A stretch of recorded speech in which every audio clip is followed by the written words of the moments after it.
देखिए बच्चों, data analysis का जो 7 मार्क्स का क्वेश्चन आएगा, एक बार उसको फिर से फटाफट अपन रिकैप करते हैं कि किस तरह के क्वेश्चंस आते हैं। तो डाटा एनालिसिस के क्वेश्चन के लिए आपको कुछ कीवर्ड्स को याद रखना है, ठीक है। तो क्या कीवर्ड्स को याद रखना है, देखिए डाटा एनालिसिस का 2 क्वेश्चन आएगा बच्चों, एक 4 मार्क्स का आएगा और ये एक 3 मार्क्स का आएगा। अब आपको या तो कोई पाई चार्ट देगा कि वो पाई चार्ट जो है उसको अच्छे से स्टडी कीजिए। इस तरह से सर्कल बना हुआ रहेगा, उसके अंदर कुछ जानकारियां आपको दी गई होंगी, तो उस पाई चार्ट को अच्छे से पढ़ लेना है। आप पहले क्वेश्चन बहुत ध्यान से पढ़ेंगे क्योंकि उस क्वेश्चन में ही आपके एक क्वेश्चन का आंसर मिल जाएगा कि what does this pie chart depict, ये पाई चार्ट क्या शो करता है ना। मान लो आपको विभिन्न सब्जेक्ट्स के लाइकिंग को शो कर रहा है कि कौन सा सब्जेक्ट कितने परसेंटेज बच्चे लाइक करते हैं, तो आपको इस पाई चार्ट को स्टडी करना है अच्छे से, जो क्वेश्चन दिया होगा उसे। फिर उसके बाद में या तो कोई बार ग्राफ दिया होगा बच्चों, बार ग्राफ में आप जैसे मैथ्स में पढ़ते हैं, आपको इस तरह से कॉलम बना हुआ मिलेगा और इसको आपको स्टडी करना है। एक आपको एक्स में यहाँ पर और एक यहाँ पर 2 जानकारी रहेंगी, आपको देखना है कि क्या क्या चीज़ें यहाँ पर दी गई है। इससे पहले के डाटा एनालिसिस क्वेश्चन में मैंने आप लोगों को बताया था। अब देखिए, या तो फिर होगा कोई बायोडाटा या टाइमलाइन, ठीक है। अब बायोडाटा या टाइमलाइन जैसे कि आपकी बुक में दिया हुआ है सबांजुम का, फुलवासन बाई का, तो उन सबको, तीजन बाई जी का, तो इस सबको आपने स्टडी किया होगा और उससे आपको जानकारियां वहां से ढूंढ कर निकालनी है। तो आप कुछ कुछ बातों को ध्यान में रखिए कि यदि वहाँ पूछ रहे बॉर्न, तो उसका जन्म कब हुआ था, जन्म को लिखना है। फिर उसके बाद में स्पाउस पूछ रहा है तो वाइफ के नेम को लिखना है। ऑक्यूपेशन पूछ रहा है तो ऑक्यूपेशन मीन्स क्या लिखना है आपको, उनका व्यवसाय लिखना है। अवार्ड पूछ रहा है तो जो जो भी इनाम मिले हैं उसे लिखना है। ये वर्ड्स जो हैं ये आपके दिमाग में रहना चाहिए। मान लो के लिए आपको कोई बायोडाटा ऐसा दिया है जिसमें ब्रैकेट में 2 सन दिया हुआ है, जैसे 1969 दिया है, फिर 2005 दिया है। इट मीन्स फर्स्ट वाला उनका जन्म का है और लास्ट वाला उनका डेथ का है, ठीक है। तो आप वहां से भी जानकारी ले लेंगे। अब देखिए, कुछ कुछ कीवर्ड्स जो हैं जो डाटा एनालिसिस को सॉल्व करने में आपकी बहुत मदद करेंगे, वो क्या क्या है। यदि आपके क्वेश्चन में आता है कि हाईएस्ट स्कोर, हाईएस्ट सेलिंग, तो हाईएस्ट का मतलब है सबसे ज़्यादा। यदि आता है लीस्ट, तो लीस्ट का मतलब होता है सबसे कम। यदि आता है मैक्सिमम, तो सबसे ज़्यादा। उसका अपोजिट मिनिमम, सबसे कम। फिर उसके बाद यदि पूछ देता है हाउ मेनी, कितने स्टूडेंट्स हैं, है ना, तो हाउ मेनी स्टूडेंट्स, तो आपको टोटल नंबर को बताना है कि वो डाटा कितने स्टूडेंट्स के लिए, कितनी चीज़ों के लिए बनाई गई है, तो हाउ मेनी से क्वेश्चन रहेगा। अब देखिए, यदि आपको बोलता है डिफरेंस, 2 चीज़ों का डिफरेंस पूछ रहा है, ठीक है, जैसे selling of Samsung mobile and Oppo mobile, difference पूछ रहा है कि किस मंथ में कितना डिफरेंस आया है, तो दोनों में से आपको क्या कर देना है, घटा देना है, ठीक है। जिसकी सेलिंग ज़्यादा है उस, जिसकी सेलिंग कम है, या जो 2 की सेलिंग पूछ रहा है, 2 जानकारी जो भी पूछ रहा है, तो डिफरेंस पूछना है, मतलब घटाना है, माइनस करना है। और जब आपको पूछ दे total, total number of selling कितना है, टोटल नंबर ऑफ स्टूडेंट्स कितना है, इस तरह का टोटल क्वेश्चन पूछता है ना बच्चों, तो आपको टोटल करना है, मतलब जोड़ देना है, ठीक। उसी तरह से डिक्रीज कितना हुआ, मतलब घटा। इंक्रीज कितना हुआ, मतलब बढ़ा, ठीक है। तो इस तरह से मैं डाटा एनालिसिस के क्वेश्चंस आपको जो करवाई हूँ वो वीडियो आप देख लीजिएगा यदि आपको कोई डाउट होगा। पर ये कीवर्ड्स हैं जो आपको डेफिनेटली हेल्प करेंगे और ये इतना इजी होने वाले हैं बच्चों कि 7 मार्क्स लेना कोई बड़ा डिफिकल्ट नहीं होगा। तो आई होप कि आप डाटा एनालिसिस के क्वेश्चन बहुत अच्छे से करेंगे। अब देखिए, आते हैं हम नोटिस राइटिंग में, ठीक है। अब नोटिस राइटिंग में यदि आप देखें कि नोटिस राइटिंग में आपको एक बार मैं फिर से याद दिला देती हूँ कि नोटिस राइटिंग में आपको किन बातों का ख्याल रखना है। 4 मार्क्स की नोटिस राइटिंग आएंगे। यदि आप करेक्ट फॉर्मेट बनाते हैं तो आपको 2 मार्क्स बच्चों मिलेगा ही मिलेगा। यदि आप करेक्ट फॉर्मेट बनाते हैं, फॉर्मेट क्या होता है? फॉर्मेट वो खाका जिसमें हम नोटिस को लिखते हैं। तो 2 तरह की नोटिस राइटिंग आती है आपके एग्जाम में, और वो अथवा करके रहती है, या तो किसी टाइप का कंपटीशन है ना, या तो फिर लॉस्ट एंड फाउंड नोटिस आता है। तो आपको यदि किसी प्रकार का कंपटीशन पूछा जाता है तो आप देखेंगे कि आपको उस कंपटीशन में आपको ना बहुत सारी जानकारी क्वेश्चन में दी होगी। आप पेंसिल से उसे अंडरलाइन कीजिए और उसके बाद में अपना नोटिस राइटिंग लिखना शुरू कीजिए। आप सभी से एक रिक्वेस्ट है कि फ्रेश पेज में, है ना, कहीं नीचे जगह बच गया है पेज के नीचे, वही नोटिस लिखना स्टार्ट कर देते हैं, ऐसा बिल्कुल मत कीजिएगा। आप आंसर नंबर लिखिएगा और एक नए पेज में एक पूरा पेज लेकर वहां पर आप नोटिस को अच्छे से लिखिएगा। तो नोटिस राइटिंग में क्या क्या बातें आपको ध्यान में रखनी है? सबसे ऊपर आपको जो दिया गया है आपके इंस्टीट्यूट का नेम, मान लो यहाँ पर लिखा हुआ है government higher secondary school Dhamtari, ठीक है, तो ये आपका संस्था का नाम सबसे टॉप में आ जाएगा। उसके बाद में आप नोटिस लिख दीजिए, कैपिटल लेटर में लिख दीजिए पूरा। उसके बाद में यहाँ पर आप डेट डाल दीजिए, ठीक है, जैसे आज है ना, आज मान लो आपका पेपर मान लो 23 को है, तो 23 23 फरवरी,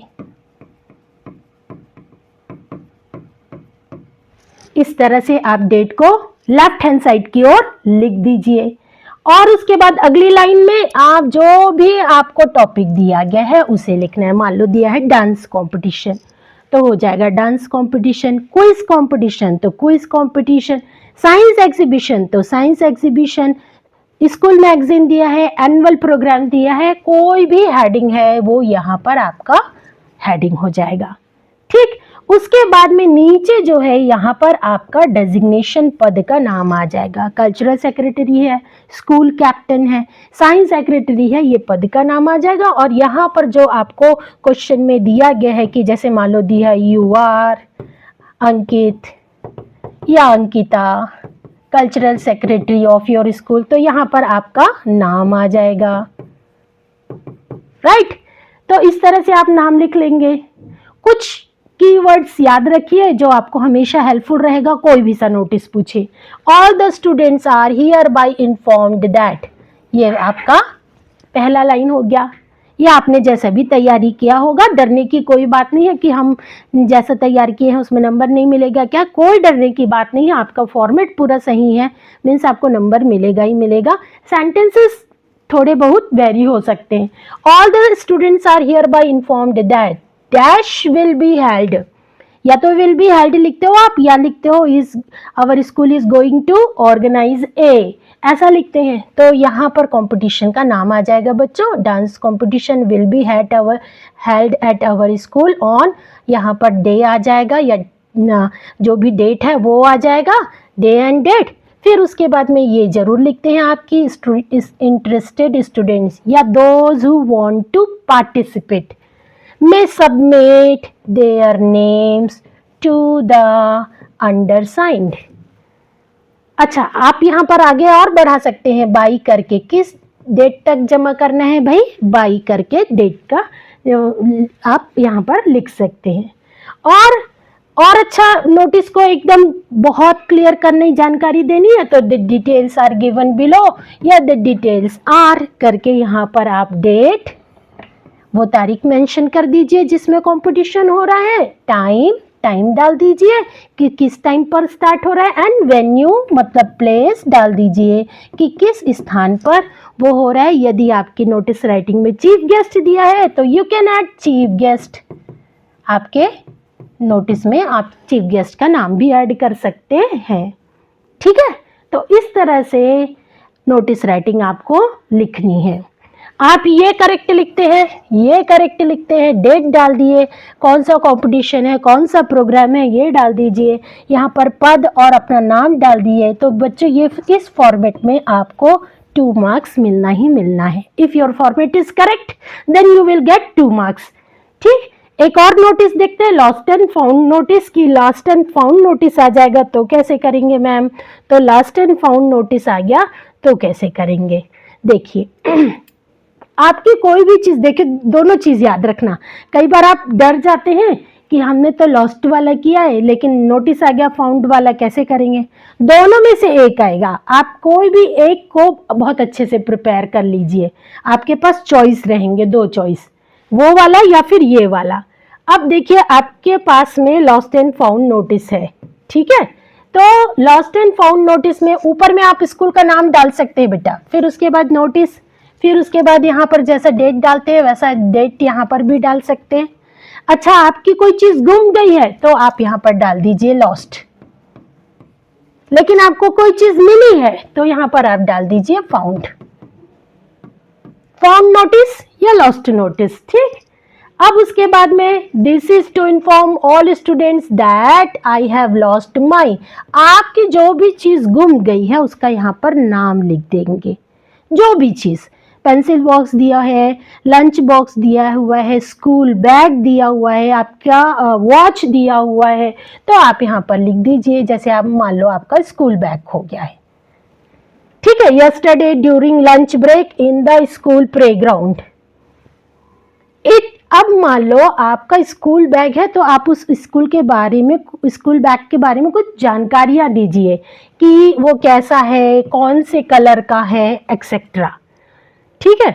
और उसके बाद भी ये लाइन जरूर लिखनी है, if found kindly contact the undersigned, और उसके बाद founder will be duly rewarded, ठीक है। तो इस तरह से आप लॉस्ट एंड फाउंड नोटिस को करेंगे और यहाँ पर अपना नाम लिख देंगे योर्स करके, जो आपको क्वेश्चन पेपर में नाम दिया गया है, ठीक।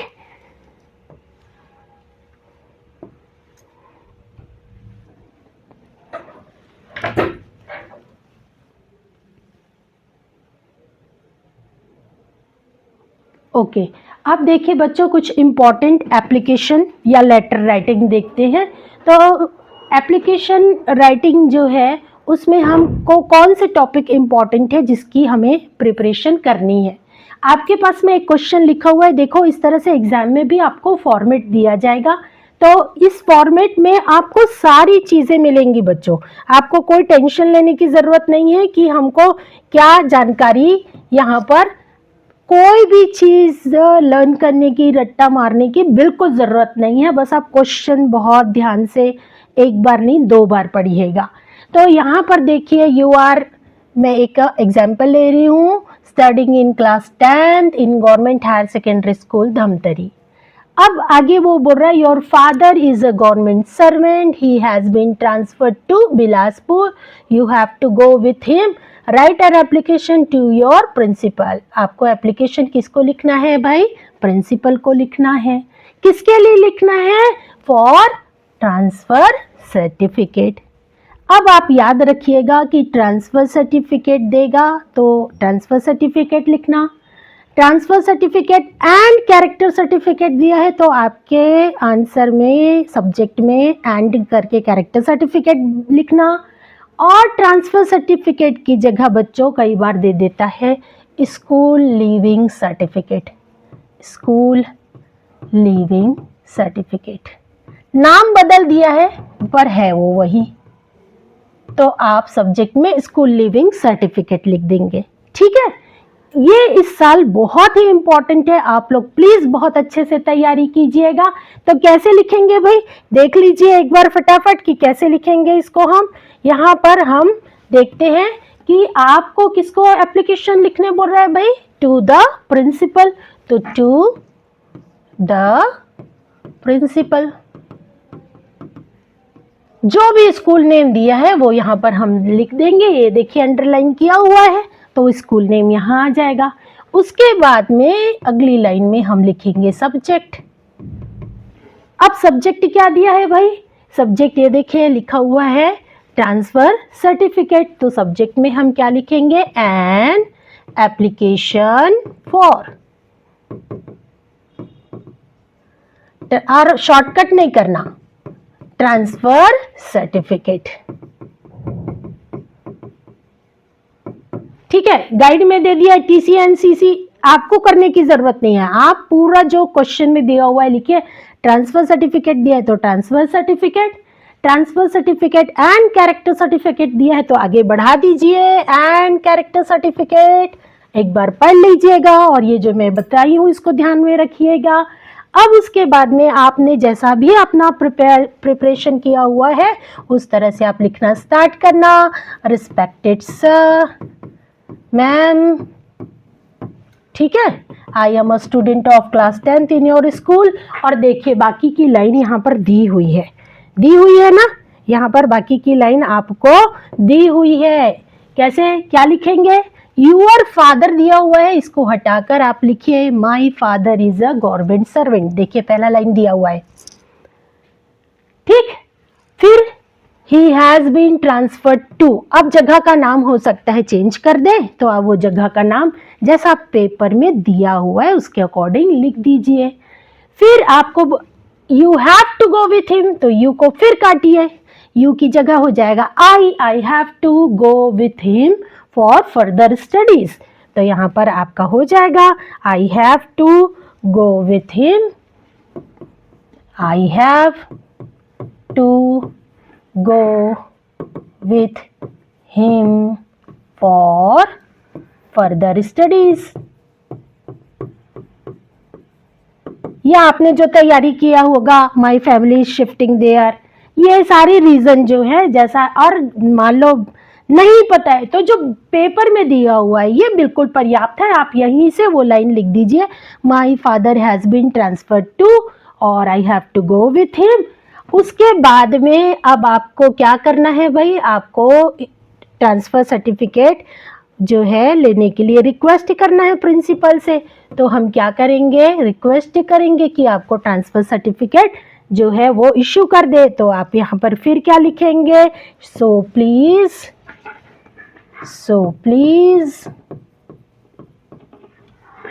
Issue me my transfer certificate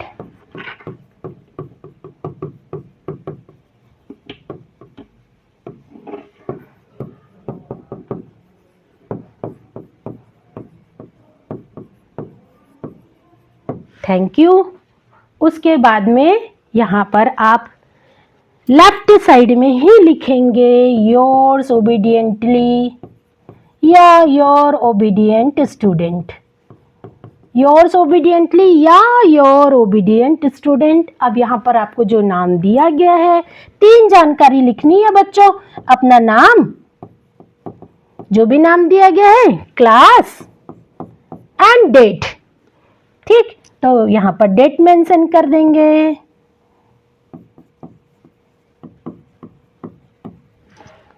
तो इस तरह से आपको तैयारी करनी है।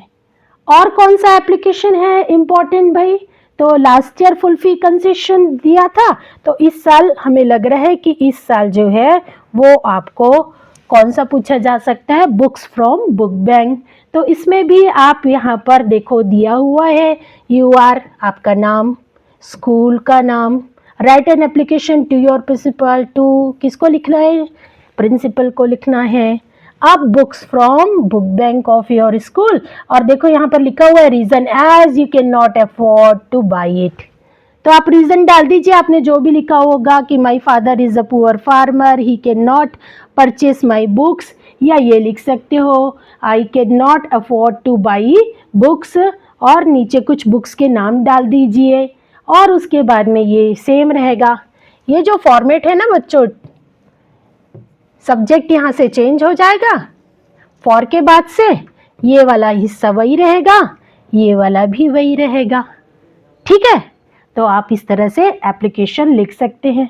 और कुछ इम्पॉर्टेंट लेटर्स जो आपने तैयारी किए होंगे, तो मैं एक आपको सजेशन देना चाहूँगी कि यदि आपने लेटर राइटिंग में सिस्टर या ब्रदर की मैरिज में अपने दोस्त को इनवाइट करने वाला लेटर किए हो, तो प्लीज़ उसको दोनों फॉर्मेट में कर लेना, एप्लीकेशन के फॉर्मेट में भी कर लेना कि मेरे भाई या बहन की शादी है, so I am inviting you to attend we will enjoy. और इस तरह से आप एप्लीकेशन भी बना सकते हैं और लेटर भी बना सकते हैं। इसे दोनों फॉर्मेट में प्लीज़ कर लीजिएगा और समर वेकेशन स्पेंड करने के लिए कर लीजिएगा। तो ये आपके इम्पॉर्टेंट जो हैं कुछ ये हो गए क्वेश्चंस हो गए। तो ये हो गया आपके लेटर राइटिंग के क्वेश्चंस, ठीक है। तो और कुछ इम्पॉर्टेंट क्वेश्चंस देखते हैं हम। यहाँ पर देखिए लास्ट में हम कुछ इम्पॉर्टेंट डू एज डायरेक्टेड देखते हैं बच्चों, कि आपको डू एज डायरेक्टेड कुछ इम्पॉर्टेंट, एक वीडियो मैंने डू एज डायरेक्टेड का आप लोगों को करवाया ही था। अब यहाँ पर हम देख लेते हैं कि हमारे पास डू एज डायरेक्टेड में कुछ और महत्वपूर्ण डू एज डायरेक्टेड हमको कैसे बनाना है, ठीक है। तो आपको मैंने आपकी तैयारी के लिए ये वन शॉट वीडियो हम बना जो रहे हैं उसको आप एक बार देख लेंगे ना, तो आप बिल्कुल श्योर हो जाएंगे कि 50% मार्क्स के आपके तो बिल्कुल श्योर हैं ही। ये कुछ डू एज डायरेक्टेड है जिसको मैं बताने जा रही हूँ, आप लोग ध्यान से देखना यहाँ पर कैसे हमको इसे सॉल्व करना है। She helps her mother in kitchen. अब इसमें बोल रहा है मेक द सेंटेंस एम्फैटिक। एम्फैटिक बनाने के लिए उसमें लिखेगा डू डज या डिड लगाकर, डू डज या डिड लगाकर सेंटेंस को एम्फैटिक बनाना है। कैसे बनाना है? तो आप सबसे पहले ढूंढ लीजिए कहाँ पर मेन वर्ब है। तो मेन वर्ब देखिए यहाँ पर लिखा हुआ है हेल्प्स। अब मेन वर्ब में एस लगा दिखा ना आपको, आप समझ जाइएगा कि मेरे को डज लगाना है। कहाँ लगाना है भाई? मेन वर्ब के आगे लगाना है। लेकिन ध्यान रखना, चाहे क्वेश्चन आंसर हो चाहे ग्रामर हो, डज लगता है तो मेन वर्ब से एस हट जाता है, तो मेन वर्ब से एस को हटाना मत भूलना। तो she does help her mother in kitchen. Okay, next देखिए, ये भी सेंटेंस को एम्फैटिक बनाना है बाय एडिंग डू डज और डिड। यहाँ पर मेन वर्ब जो है ये फर्स्ट फॉर्म में है। यदि वर्ब फर्स्ट फॉर्म में होगा ना बच्चों, तो आपको मेन वर्ब के आगे डू लगाना है और उस सेंटेंस को पूरा लिख देना है। ये सेंटेंस एम्फैटिक बन गया। अब देखिए इसके बाद में आपको और कोई सेंटेंस देखते हैं जिसमें हम डू डज और एक आध डिड वाला देख लेते हैं। यहाँ पर तो लिखा हुआ नहीं है, पर एक आध डिड में क्या रहेगा? वर्ब सेकंड फॉर्म में होगा। यदि यहाँ पर लाइक की जगह मान लो लाइक दे दिया, तो सामने में क्या लग जाएगा? डिड लग जाएगा, और लाइक्ड में से डी हट जाएगा, या ईडी वाला है तो ईडी हट जाएगा, डिड लाइक। ठीक, तो डू कब लगेगा? जब वर्ब फर्स्ट फॉर्म में है। डज कब लगेगा? जब वर्ब में एस या ईएस जुड़ा है। और डिड कब लगेगा? जब वर्ब सेकंड फॉर्म में है। बस ध्यान रखना, डिड लगाते ही वर्ब को फर्स्ट फॉर्म में चेंज करना मत भूलना। चलिए अब देखते हैं क्वेश्चन टैग। अब हमारे पास में एक सेंटेंस है और इसमें बोल रहा है ऐड क्वेश्चन टैग। कैसे क्वेश्चन टैग ऐड करेंगे ये देखते हैं हम। तो इस सेंटेंस को बहुत ध्यान से पढ़िए। सेंटेंस यदि नेगेटिव है तो उसका टैग जो है वो पॉजिटिव होना चाहिए, मतलब नॉट दिया है तो कट जाएगा। पहले पूरा सेंटेंस लिख लीजिएगा, फिर कॉमा कर दीजिएगा। अब उसके बाद हमको टैग लगाना है, तो नॉट नहीं लगेगा, तो नॉट के ठीक पहले ना आपको हेल्पिंग वर्ब मिलेगी, कोई भी हेल्पिंग वर्ब मिलेगी। ठीक है, कोई भी हेल्पिंग वर्ब मिलेगी, उस हेल्पिंग वर्ब को आपको लिखना है। उसके बाद में यहाँ देखो नाम दिया हुआ है, तो क्वेश्चन टैग में कभी भी नाउन नहीं लिखा जाता, प्रोनाउन में उसको चेंज करना है। तो करंट की जगह क्या आ जाएगा? ही। तो ध्यान में रहेगा ये आपको कि कब कोई मेल है तो ही, फीमेल है तो शी, और प्लूरल है the boys the girls children तो दे कर देना। तो ये समझ में आ गया। निगेटिव वाला है तो उसका टैग कैसे बन गया? पॉजिटिव वाला, हमको नॉट हटा देना है। अब यहाँ पर देखिए एक और क्वेश्चन टैग देखिए जो बहुत इजी है। यहाँ पर देखिए ही इज स्टिल स्लीपिंग, यहाँ पर हेल्पिंग वर्ब इज है। हेल्पिंग वर्ब क्या है? इज है। हेल्पिंग वर्ब दिया हुआ रहता है तो टैग बनाते समय हमको उसको लिख देना है। क्योंकि इसमें नॉट नहीं लगा है इसलिए हम नॉट को कॉन्ट्रैक्टेड फॉर्म में ऐसा लिख देंगे इजंट, और ये प्रोनाउन को लिख देंगे इजंट ही।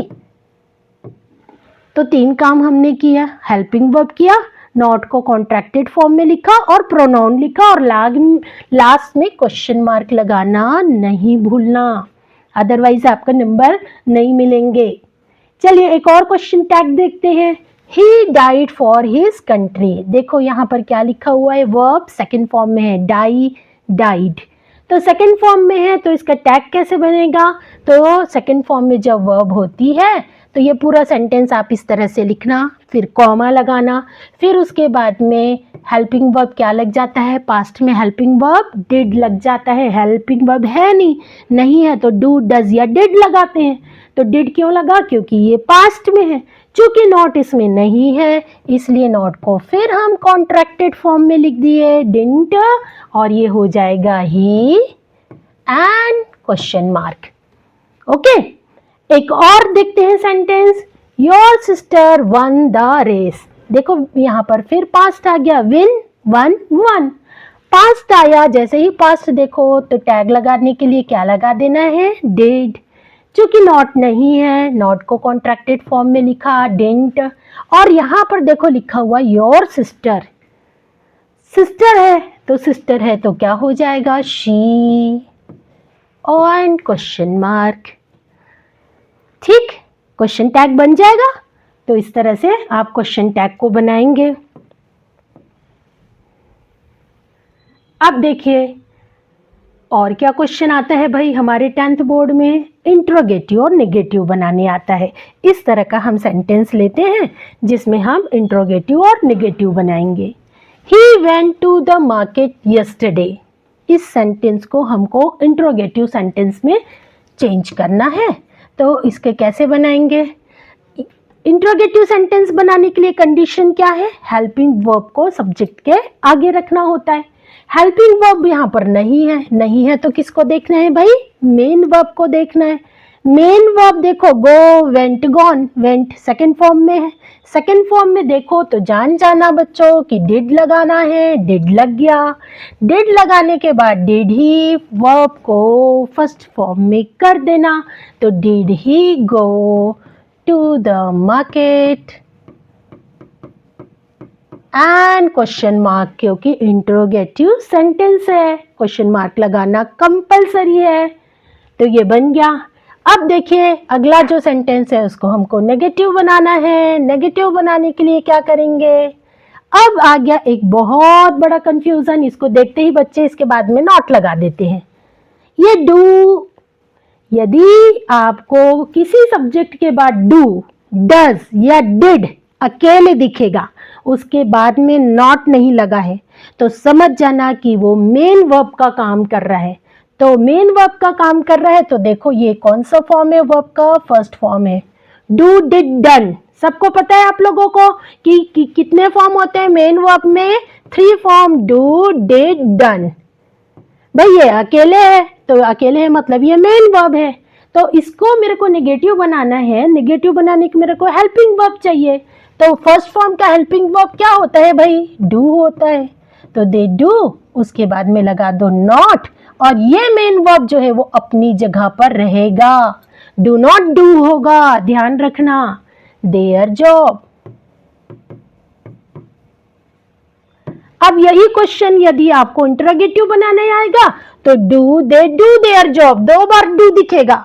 डज आ जाएगा तो does they do, does he do their his job आ जाएगा। तो यहाँ पर ध्यान में रखना कि अकेले डू, डज या डिड आएगा तो वो मेन वर्ब का काम करेगा। चलिए अब देखते हैं अगला, Ravi is very weak, he can not climb the mountain. बहुत इजी एक्सरसाइज है बच्चों ये, इसको कैसे करना है, तो आपको जहाँ वेरी दिया है वो वेरी को कट कर देना है, उसकी जगह आपको क्या लगा देना है, सो लगा देना है। उसके बाद उस सेंटेंस के लास्ट में फुल स्टॉप हटेगा, ये दोनों सेंटेंस को मुझे कंबाइन करना है। तो कंबाइन करने के लिए अब क्या लगा दूंगी, दैट लगा दूंगी। तो ये आंसर हो जाएगा, Ravi is so weak that he can not climb the mountain. Last में फुल स्टॉप। तो इस तरह से सो डज दिस दैट वाला बन जाएगा। अब देखो इधर आर वाला क्वेश्चन आएगा तो कैसे करेंगे, तो इधर आर वाला क्वेश्चन आएगा तो यहाँ पर आपके पास 2 ऑप्शन रहेंगे। आपको उन दो ऑप्शन को समझना है। पहले ऑप्शन के आगे ईदर लगा देना है और दूसरे ऑप्शन के आगे और लगा देना है, और बाकी सेंटेंस के हिस्सा जो दो दो बार रिपीट हुआ उसको केवल एक बार लिखना है। जैसे देखो यहाँ पर गिव मी दो बार है, give me a pen, give me a pencil. आपके पास दो ऑप्शन क्या क्या है भाई, पेन एंड पेंसिल। ठीक है, आगे भी दो ऑप्शन दिया हो सकता है या फिर सेंटेंस में पीछे। आपको फर्स्ट ऑप्शन के आगे ईदर लगा देना है और सेकंड ऑप्शन के आगे और लगा देना है। आया समझ में? देखो गिव मी, ये पहला ऑप्शन आपका है, पेन दे दो भाई।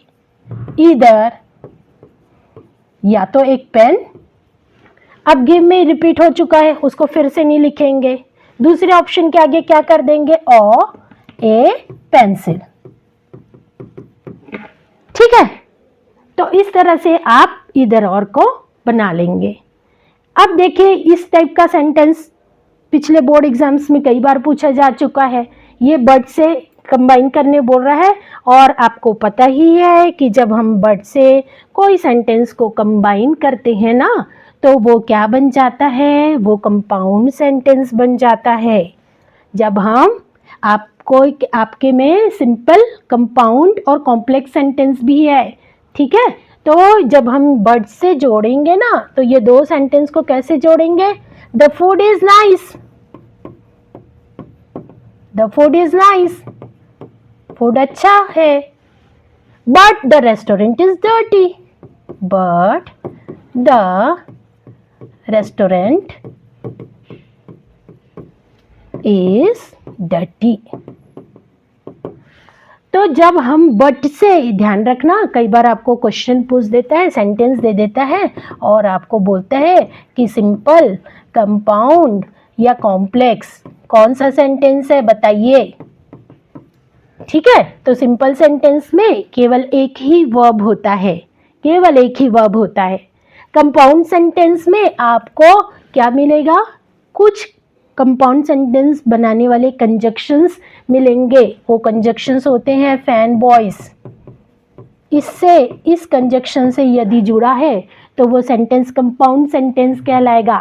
एफ से फॉर, ठीक है, एफ से फॉर, ए से एंड, एन से नॉर, बी से बट, ओ से और, Y से yet एंड S से so।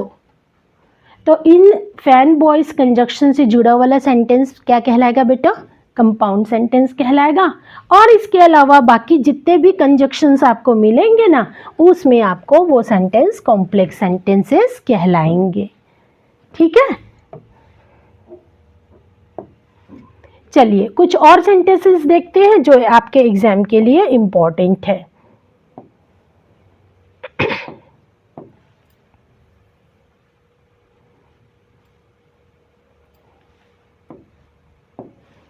देखिए कुछ और इंपॉर्टेंट डू इज डायरेक्टेड हम देखते हैं। रवि गोज टू मुंबई, इसको बोल रहे हैं कि पास्ट कंटिन्यूअस टेंस में चेंज कर दीजिए। टेंस चेंज करने वाला एक सेंटेंस आता है एग्जाम में, कैसे करते हैं। टेंस चेंज करने के लिए आपको मेन वर्ब को चेंज करना है, टेंस चेंज हो जाएगा। बोल रहा है पास्ट कंटिन्यूअस, कंटिन्यूअस या प्रोग्रेसिव आप समझ गए होंगे कि वर्ब में आईएनजी लगाना है, पर बोल रहा है पास्ट, तो पास्ट की हेल्पिंग वर्ब कौन कौन सी है, वॉज और वर।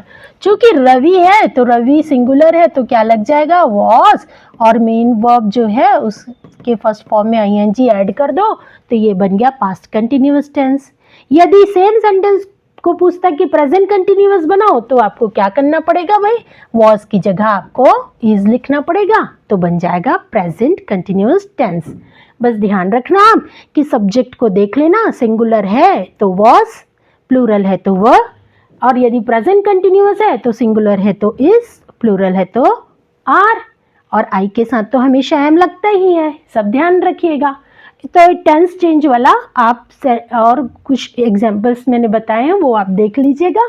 और आज के लिए ये करते हैं सिंपल प्रेजेंट। अगला sentence, they will start a new factory, इसको सिंपल प्रेजेंट टेंस में चेंज करना है। अब यहाँ पर आप देखो, आपके पास में ये एक हेल्पिंग वर्ब है जो फ्यूचर को बताता है और ये मेन वर्ब है, तो ये हट जाएगा और दे के साथ वर्ब तो फर्स्ट फॉर्म में रहता ही है। ठीक है, यदि थर्ड पर्सन सिंगुलर नंबर है तो वर्ब में एस जुड़ता है, अदरवाइज ये वैसा ही रहेगा। नेक्स्ट सेंटेंस देखते हैं, he is intelligent, he is hard working. इस दो सेंटेंस को बच्चों आपको not only but also say जोड़ना है। ठीक, तो आप कैसे जोड़ेंगे? ही इज, पहला ऑप्शन है इंटेलिजेंट, उसके आगे आप लिख देंगे नॉट ओनली इंटेलिजेंट, और आपके पास में ही इज देखो रिपीट हुआ है, ना मत लिखिए। उसके बाद अगला ऑप्शन हार्ड वर्किंग, तो उसके पहले आप ऐड कर दीजिए बट ऑल्सो हार्ड वर्किंग, हो गया। अब देखिए यहाँ पर और कुछ सेंटेंस यहाँ पर है, ये हो गया आपके, किसका हो गया? ये आपको नरेशन का सेंटेंस हो गया। इसको कैसे करेंगे भाई, ये मुझे लगा कि इम्पोर्टेंट है तो आप लोगों को एक बार बता दूं कि यहाँ पर आप देखिए, the teacher said the earth moves around the sun. Universal truth के साथ आपको सेंटेंस में कोई चेंज नहीं करना है। इन्वर्टेड कॉमास के अंदर जो सेंटेंस है उसको चेंज नहीं करना है, बस आपको दैट लगा देना है कंजक्शन। तो द टीचर सेड, ये कॉमा इन्वर्टेड कॉमा हटा दीजिए, that the earth moves around the sun. ठीक, इस तरह से दैट बस लगाना है, ये आपका नरेशन बन गया। अब कुछ वॉइस देखते हैं इंपॉर्टेंट, तो यहाँ पर देखिए आपको इसको एक्टिव वॉइस से पैसिव वॉइस में चेंज करना है। आई सोल्ड माई बाईसाइकिल, अब ये आपका ऑब्जेक्ट है, ये पहले लिखिए माई बाईसाइकिल। ये sold, sell, sold, sold past tense है। पास्ट में कैसे करते हैं हम? पास्ट में वॉज या वर लगाते हैं। बाईसाइकिल वॉज, फिर वर्ब का थर्ड फॉर्म, वर्ब का थर्ड फॉर्म सोल्ड ही होता है। वर्ब के थर्ड फॉर्म के बाद में बाई ऐड करते हैं तो बाई, और जो सब्जेक्ट है वो ऑब्जेक्ट की जगह पे जाकर चेंज हो जाएगा, आई किस में चेंज हो जाएगा? मी में। और एक पैसिव वॉइस देखते हैं, इसको एक्टिव से पैसिव बनाना है। My mother is cooking food. अब देखिए ये ऑब्जेक्ट है, ऑब्जेक्ट को लिखिए फूड, फूड के साथ भी क्या लगेगा? इज। अब वर्ब में आईएनजी दिया होगा ना, तो क्या करना है आपको? वर्ब में आईएनजी दिया होगा तो इज के बाद में हम लिखेंगे बीइंग, और ये जो मेन वर्ब है इसका थर्ड फॉर्म लिखेंगे कुक्ड, उसके बाद में लिखेंगे बाई, और ये सब्जेक्ट आप पीछे लिख देंगे माई मदर। ओके, अब एक और एक्टिव से पैसिव बनाना है, इसको देखते हैं। ये भी पास्ट वाला है। The peon opened the gate, तो आपके पास ये ऑब्जेक्ट है, द गेट सिंगुलर है इसलिए क्या लिखेंगे? वॉज, और ये पास्ट, पास्ट है इसलिए वॉज लिखें। तो वर्ब का third form open, third form के तुरंत बाद बाई, और ये हो जाएगा द प्यून। ठीक, इस तरह से आप पैसिव वॉइस में इसे चेंज कर देंगे। एक दो और एक्सरसाइज है लास्ट के हमारे, तो ये देख लेते हैं हम कि यदि आपको इस तरह का कोई सेंटेंस दिया हो और नरेशन चेंज करना है तो क्या करेंगे? He said to me what are you doing. तो देखिए यहाँ पर वो पूछ रहा है मुझसे कि तुम क्या कर रहे हो, तो सेड टू को कट करके हम लिखेंगे, पूछ रहा है इसलिए आस्क्ड, सेड टू कट करके लिख देंगे asked me. Comma inverted comma cut करके यहाँ पर दैट नहीं लगेगा। क्यों नहीं लगेगा? WH से शुरू होने वाले सेंटेंसेस को जब नरेशन को चेंज करते हैं तो वही कंजक्शन का काम करता है, इसलिए क्या हो जाएगा? जो व्हाट है वो जो का त्यों रहेगा, आपको दैट नहीं लगाना है। अब इसको आप पहले ना सिंपल कर लो, ऐसे कर लो, यू आर डूइंग। ठीक है, अब यू क्या है? सेकेंड पर्सन है, सेकंड पर्सन किसके अनुसार चेंज होता है भाई? ऑब्जेक्ट के अनुसार चेंज होता है। मुझे बोला, तो ये क्या हो जाएगा? मी। आप सब्जेक्टिव केस में लिखेंगे तो यहाँ पर मी क्या हो जाएगा? सामने इधर आई हो जाएगा। अब देखो बाहर पास्ट है तो भीतर भी क्या होना चाहिए? पास्ट होना चाहिए। तो आई के साथ में क्या हो जाएगा? I was doing, what I was doing. ठीक है। अब ये लास्ट देखते हैं हम कि ये इस टाइप का सेंटेंस आ गया तो कैसे चेंज करेंगे। To walk is a good exercise, rewrite using gerund. आप कैसे करेंगे भाई जेरंड? तो जो आपको टू के बाद में जो भी वर्ब दिख रहा है ना, इसमें आईएनजी लगाकर लिख देना है, इसको हटा दीजिए एंड लिख दीजिए walking is a good exercise.